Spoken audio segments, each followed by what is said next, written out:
सबसे पहले आप ही लोग को उद्बोधन और संबोधन करना चाहता हूँ और मंचा सिंह हमारे प्रधानाचार्य तिलकधारी इंटर कॉलेज के वीरेंद्र प्रताप सिंह और इसमें प्रदेश प्रधानाचार्य संघ के कोषाध्यक्ष के रूप में आप अध्यक्ष के रूप में आप सुशोभित हुए हैं। ये हमारे जनपद के लिए गौरव की बात है। और हमारे राकेश मिश्रा जी जो मानस के मर्मज्ञ हैं, अभी आपने पर्यावरण के संदर्भ में उनसे जो कुछ भी ज्ञान और जानकारियां ली, उनका भी मैं हृदय के साथ बहुत बहुत धन्यवाद करता हूं। मेरे छात्र भाइयों, मैं आप लोगों से एक चीज पूछना चाहता हूं। देश की तरक्की में आप लोग योगदान देना चाहते हैं? सीधा हाथ उठा करके, यहाँ पे कुछ नहीं। हमको लगता है बैठे बैठे शिथिलता आ गई है, शिथिलता आ गई है। मैं 2 मिनट लूंगा सर, इन लोगों से ताली बजाना है और सारी शरीर में ऊर्जा आ जाएगी।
ये चाहे कि आपका मन कितनी दूर भाग जाए, आपके हाथ के हथेली के वाइब्रेशन को न समझे, ऐसा हो सकता है? इस समय आपका पूरा ध्यान जो हाथ के वाइब्रेशन है, ताली बजी है, उससे दूर नहीं जा सकता। मन एक मैग्नेटिक फील्ड है, जिस तरफ हमारा फोकस ज्यादा होता है वहां से वो डिस्ट्रैक्ट नहीं होता। और आपको पढ़ाई करना है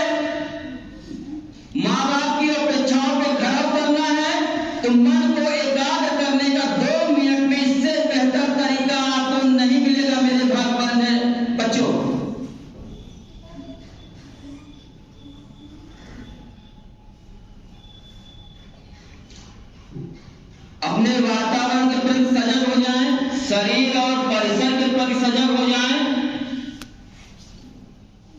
जब भी पूर्णता का एहसास हो, आंखें धीरे से खोल सकते हैं।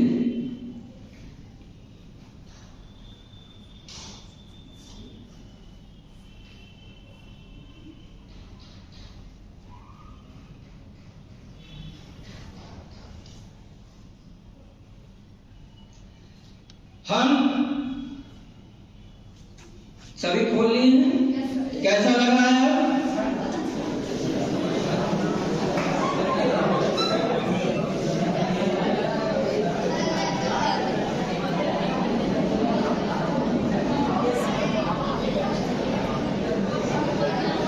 कैसा लग रहा है? जिन लोगों ने अगर सही से ताली बजाई है तो उनका तो मन एकाग्र होगा, और जिन लोगों ने बैठ कर कान की धुन को सोच समझ रहे थे और डीजे की धुन पे डांस करते हैं, उनको नहीं समझ में आएगा मेरे बच्चों। क्योंकि बच्चों में जो 8 तरह की बाधाएं हैं, काम, क्रोध, तथा लोभ, स्वादम, श्रृंगार, क्रोध, यज्ञ, निद्रा, असेवी च विद्यार्थी हर्षय वर्धते, जो काम की भावना, क्रोध की भावना, लोभ की भावना और अच्छा भोजन करने की भावना, अच्छे श्रृंगार की भावना, और मौका मिलने पर जो समय का दिया 6 घंटा विद्यार्थियों को 4 घंटा सोने के लिए, उससे भी ज्यादा 8 घंटा 10 घंटा तक सोने की भावना, ये हमारे जीवन के लिए गड़बड़ है। और मौका मिलने तो मनोरंजन 1 घंटे के लिए दिया गया है। आप लोग कितना ज्यादा मनोरंजन करते हैं तो आपका जीवन, वो आपका उद्देश्य तय करेगा। जब तक आप अपने जीवन में रीजन नहीं जानेंगे कि मुझे करना क्या है, तब तक चित्त में भटकाव रहेगा। अनेक चित्त विभ्रांत मोह जाल समारोह प्रसक्ता काम हो गई पदंत नरक सुधे। मन जब अनेक चित्त में भटक जाता है, सभी चीजों में मोह कर लेता है और सभी चीजों को पा लेना चाहता है। पहले वैचारिक पतन होता है, फिर शारीरिक मानसिक विकार होते हैं, फिर आर्थिक पतन होता है उसका। इसलिए मैं आपसे जो विचार रखना चाहता हूं, आप आने वाली पीढ़ी के लिए कुछ अच्छा करें, कुछ अच्छा सोचें, उस विषय को मैं रखना चाहता हूं। ये पर्यावरण, जल संरक्षण, वित्त, एजुकेशन, प्रकृति का ज्ञान अगर हमें नहीं है तो हमारे जीवन में भटकाव है। जल ही जीवन है, सही है कि नहीं? जल के बिना जीवन रह सकता है? तो जल का हम कितना वेस्टेज करते हैं? तो ये वेस्टेज होना चाहिए कि रुकना चाहिए? उसकी लायबिलिटी किसके ऊपर है? तो हम अपनी जिम्मेदारियों को निभाएं, इस पे हमारा फोकस रहे। क्योंकि आरओ का पानी जो निकलता है, उसका भी हम झाड़ू पोछा के रूप में इस्तेमाल कर सकते हैं। यस या नो? और टीडीएस निकालने के चक्कर में कोबाल्ट खत्म हो जाता है, इसके कारण हम पानी छुच्छा पी रहे हैं मेरे भाइयों। छुच्छा जिसमें कोई तत्व नहीं है और जिसके कारण बीमारियां बढ़ रही हैं। अगर आपको पानी पीना है तो टीडीएस यहाँ जौनपुर का बहुत खराब है।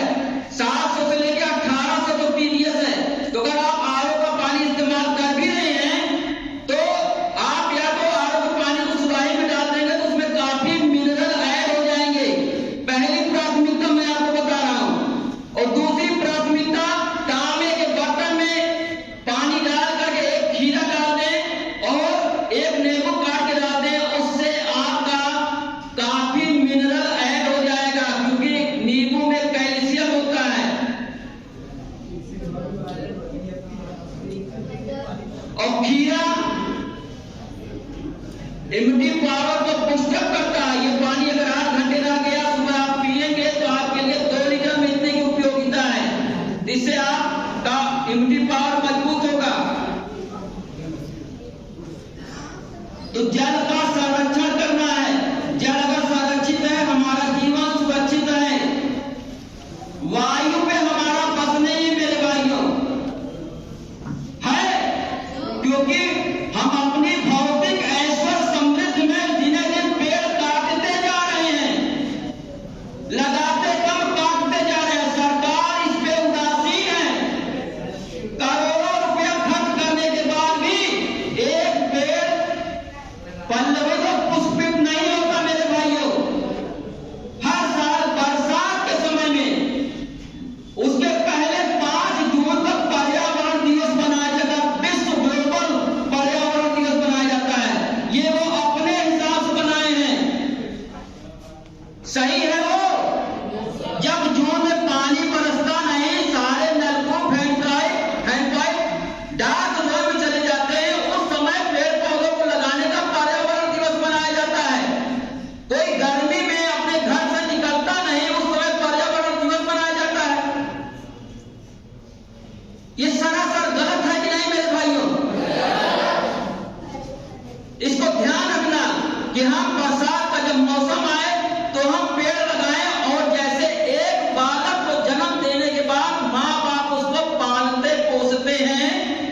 खिलाते पिलाते हैं, बड़ा होने में जो 15 बरस लग जाता है, यस या नो?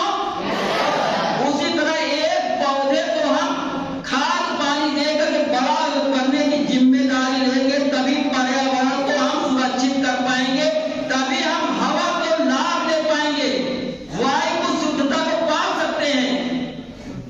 आज दिल्ली से लोग पलायनवादी हो रहे हैं, अपनी फार्म हाउस डिजाइन करके उसमें जाकर के शुद्ध हवा की तलाश में जा रहे हैं, और हम शहर में आकर के एजुकेशन ग्रहण कर रहे हैं।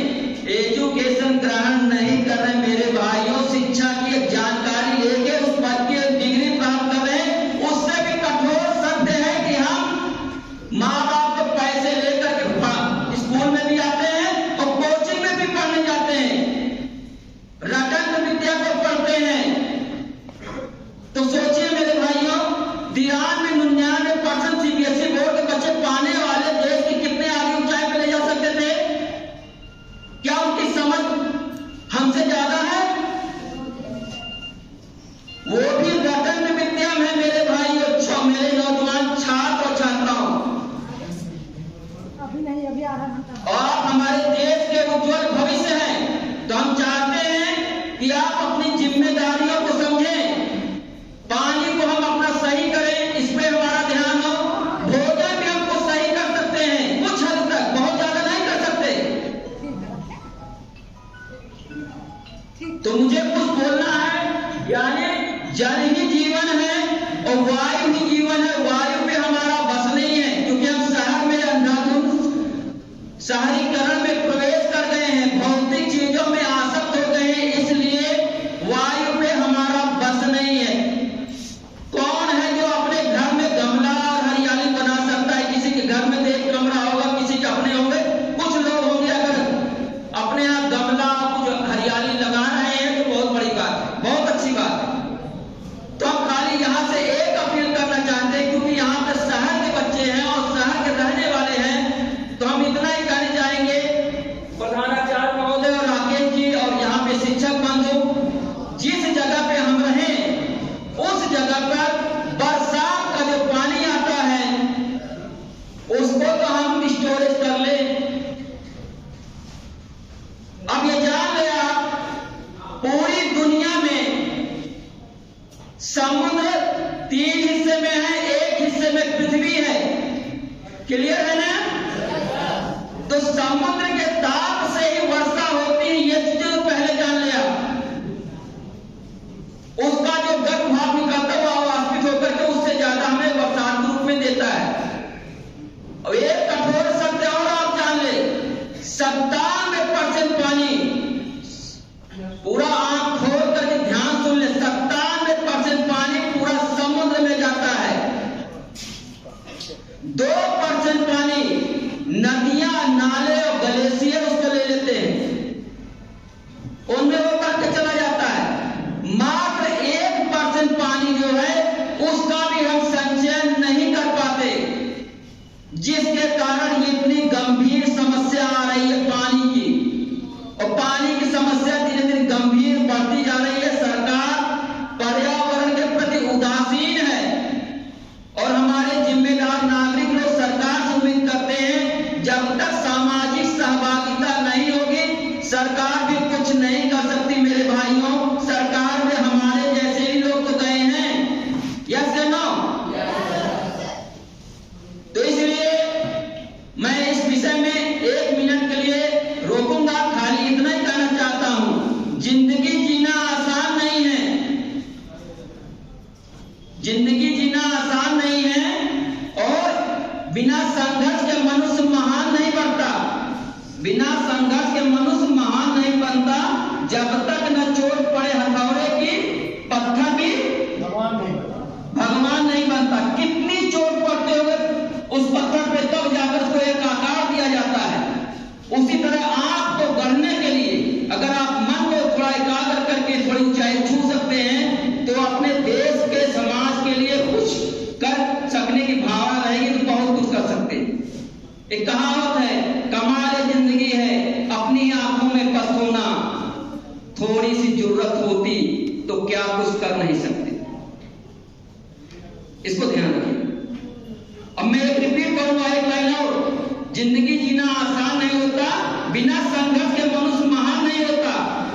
लेकिन उसमें 3 चीजें करनी पड़ती है। पहला सब्र करेंगे, दूसरा बर्दाश्त करेंगे, बहुत सी बातों को इग्नोर करेंगे, तब जीवन सरल होगा मेरे भाइयों। बर्दाश्त किसका करना है? अपने टीचर का, माँ बाप को बर्दाश्त करना है, सब्र करना है, धैर्य पूर्वक अपने फोकस पे ध्यान करना, बाकी चीजों डिफोकस हो जाना है। और बहुत सी चीजों पे हम रास्ता चलते हैं, फिर दोस्तों के ऊपर कमेंट करते हैं, रिएक्शन करते हैं, किसी को देखते हैं मन हटा देते हैं, दिमाग हटा देते हैं, आंखों से हटा देते हैं, उसकी वाइब्रेशन ना हो उसको नमस्कार करके बगस हट जाते हैं, क्योंकि नजरों की वाइब्रेशन बहुत तेज होती है मेरे भाइयों। इस शरीर में 800 खरब कोशिकाएं हैं और 100 परमाणु हैं। अभी तक वैज्ञानिकों ने 100 से 108 परमाणु खोजे हैं। तो सबसे पहला जो हमारी कोशिकाएं हैं, चेहरे की कोशिकाएं प्रतिदिन डेड होती है, क्योंकि चेहरे पे बहुत ज्यादा रिएक्शन होता है। यस या नो? इसलिए हम अपने रिएक्शन पे नहीं, अपने फोकस पे ध्यान करेंगे तो हम कामयाब होंगे। क्लियर है? उसी तरह पृथ्वी हमारी माता है, पृथ्वी हमारी माता बीमार है, तो जब हमारी माता बीमार है तो हम स्वस्थ कैसे हो सकते हैं मेरे भाई? क्लियर है? क्योंकि आज डाई, यूरिया, खाद, पेस्टिसाइड और कीटनाशक दवाएं इतनी ज्यादा पड़ रही है कि हमारे घर में जहर आ रहा है, चाहे हरी सब्जी के रूप में, चाहे मसाले के रूप में। मसाले में अजीनोमोटो नाम का एक चीज पड़ता है जो टेस्ट बढ़ाता है, वो रक्त को जाकर के गाढ़ा कर देता है और ब्रेन में की नसें कड़ी हो जाती है। इसलिए न्यूरो की शिकायत मेरे भाइयों ज्यादा हो रही है। इसलिए साधारण मसाला और साधारण तेल खाएं जो पेरा के मिलता है, जिस पे विश्वास हो वही तेल का इस्तेमाल करें, रिफाइंड तेल का इस्तेमाल मत करें। जो थोड़ा जीवन अगर आपको कुछ जीना है समाज के लिए, क्योंकि धरती बीमार है तो बीमार चीजें सारी मिलेगी, बहुत चीजें ऑर्गेनिक और प्रकृति जन खेती वाली चीजें आपको नहीं मिल पा रही, जो बीमारियों का सबसे बड़ा कारण है। जो आयु हमारी 100 वर्ष की होनी चाहिए, और बच्चे बीमार हो जाते हैं 20 साल से लेकर 40 साल में। ये कंडीशन हो गई। इसलिए हमारी जिम्मेदारी पड़ती है कि हम स्वयं की जिम्मेदारी लेकर के राष्ट्र निर्माण में भागीदार बने, समाज निर्माण में भागीदार बने और परिवार के निर्माण में, व्यवस्था के निर्माण में भागीदार बने। तभी हम प्रगति के हिस्सेदार हो सकते हैं। हम चाहते हैं आप अपनी पहल स्वयं की जिम्मेदारियों से इस तरह करें कि अपने अध्ययन को ऐसा करें, पढ़ाई ऐसी करें कि हमें लगे कि कुछ हम बनना है।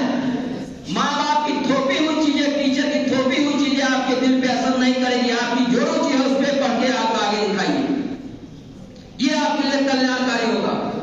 अब मैं जल संरक्षण को कुछ चीजें बता देना चाहता हूं, क्योंकि यहां पर गांधी जी का समय बता रहा हूं।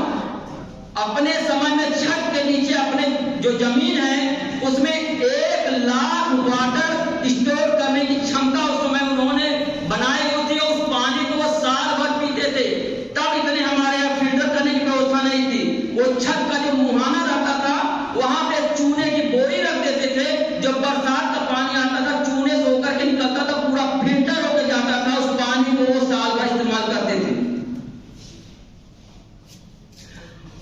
अभी इंदौर के बाद पेवड़िया गांव के पास 16 एकड़ में 100 परिवारों को, नहीं 100 नहीं, 18 उसी से सिंचाई करेंगे। बाहर से पानी लेने की जरूरत नहीं है। ये 100 एकड़ में बनाया गया है। जो 16 एकड़ में 28 परिवारों में 116 लोग रहते हैं, उनके लिए 3 लाख लीटर का पानी इस्तेमाल किया जाता है, स्टोर किया जाता है। उसी पानी को फिल्टर करके पूरा इस्तेमाल किया जाता है।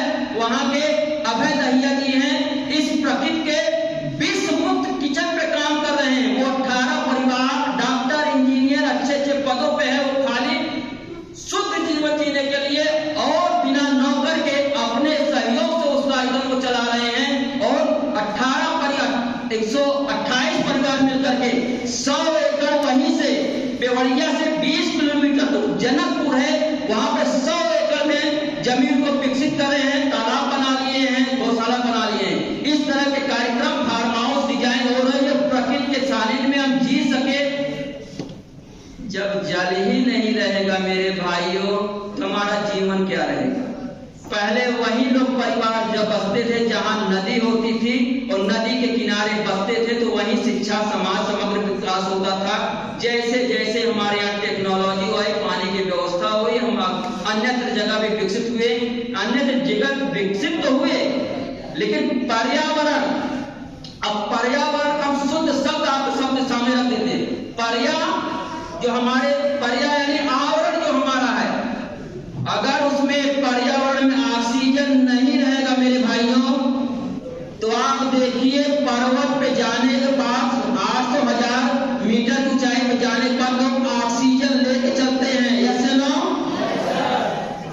तो ये जान लीजिए कि ज्यादा दूर जहां प्रकृति है वहीं ऑक्सीजन है, वहीं आपका जीवन है।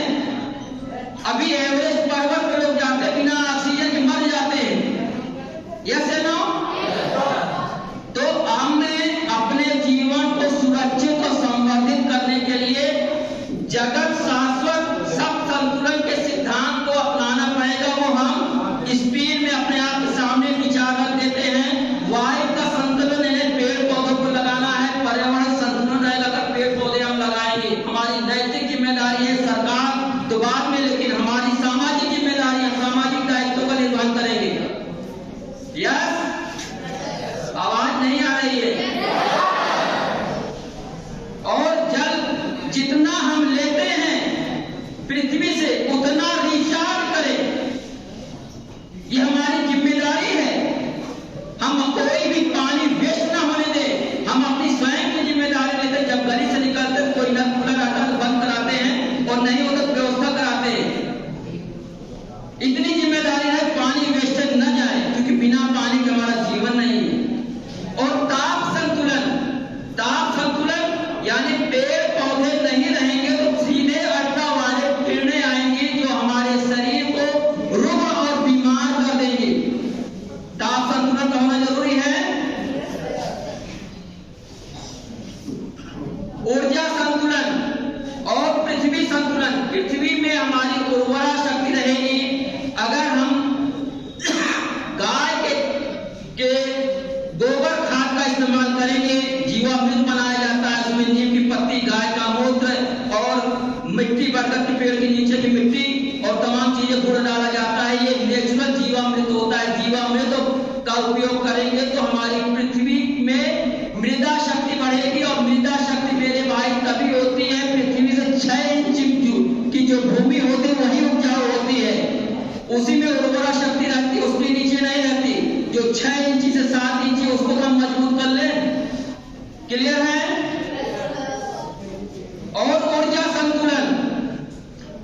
संतुलन हमें इसलिए चाहिए क्योंकि आज के समय में हम डीजल, पेट्रोल और गैस चूल्हा और कोयले को जो पृथ्वी धरती का सीना पार कर निकाल रहे हैं, तो कोई चीज की एक लिमिट होती है मेरे भाइयों। जिसे आज यूक्रेन में वार हो रहा है, यूक्रेन में बहुत सी खनिज संपदाएं हैं, उस पर अमेरिका और नाटो देश भी चाहता है, यूक्रेन नहीं चाहता, रूस नहीं चाहता तो हमारे हाथ से निकल जाए। इसलिए आज खनिज संपदाओं पे लड़ाई हो रही है। तो ऊर्जा को हम कैसे संतुलित कर सकते हैं? गोबर गैस के द्वारा, पवन चक्की के द्वारा, और सूर्य के जो ताप है उसको हम ऊर्जा के द्वारा स्टोरेज करके, यानी सूर्य की ऊर्जा को प्राकृतिक रूप में हम संरक्षित और संवर्धित कर सके। क्लियर है? और सामाजिक संतुलन, ये एक बहुत बड़ा गंभीर विषय है।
लाचार अपाहिज न रहे। आज देखिए वृद्धाश्रम बहुत खुल रहे हैं मेरे भाइयों।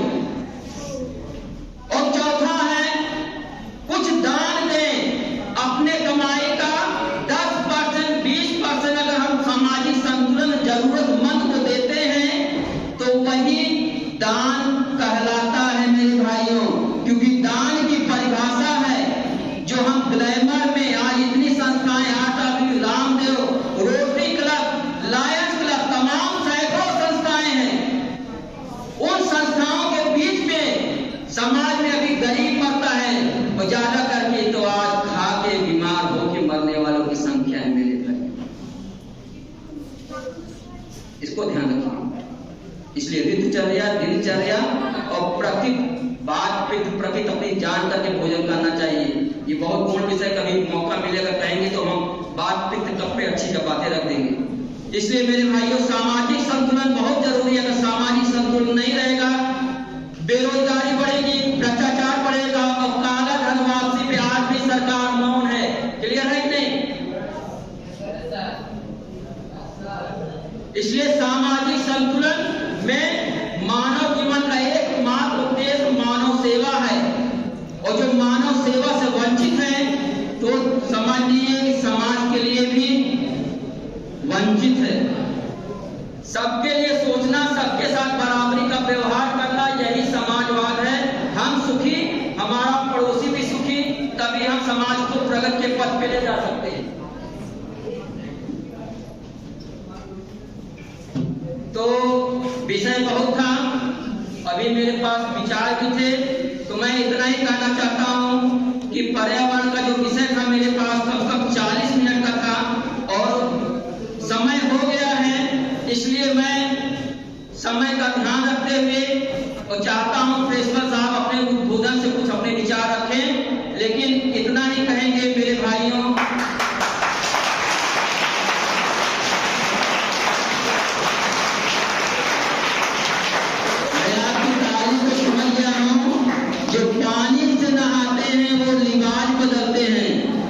पसीने से नहाते हैं वो इतिहास बदलते हैं।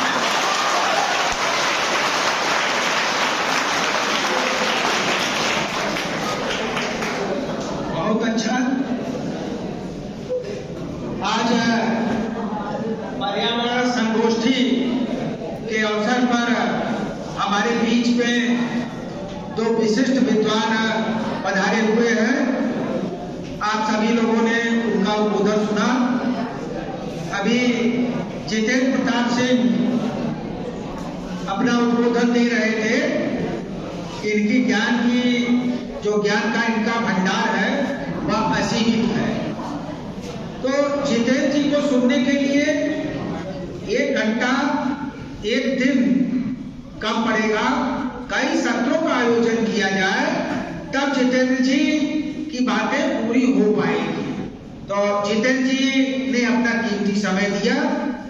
आप एक योग शिक्षक हैं। जीवन किस तरह से अच्छे ढंग से संचालित हो कि हम संतुलित जीवन को व्यतीत कर सकें, समाज और राष्ट्र के प्रति हम अपने योगदान को सुनिश्चित कर सकें, उसके लिए ये जरूरी है कि जितेंद्र जी के विचारों को क्रियान्वित किया जाए हम लोग अपने जीवन। तो उप प्रधानाचार्य जी, आपको विशेष आवश्यकता है कि जितेंद्र जी से आप कुछ जीवन शैली, आप जैसे सभी लोगों को आवश्यकता है कि जीवन शैली किस तरह से हम संचालित करें, और जितेंद्र जी से सीखने की जरूरत हम सभी लोगों को है। आप अपने बहुत कीमती समय को आपने हमारे बच्चों के लिए, हम सभी शिक्षकों के लिए आपने दिया। इसके लिए पूरा विद्यालय परिवार आपके प्रति आभार ज्ञापित करता है।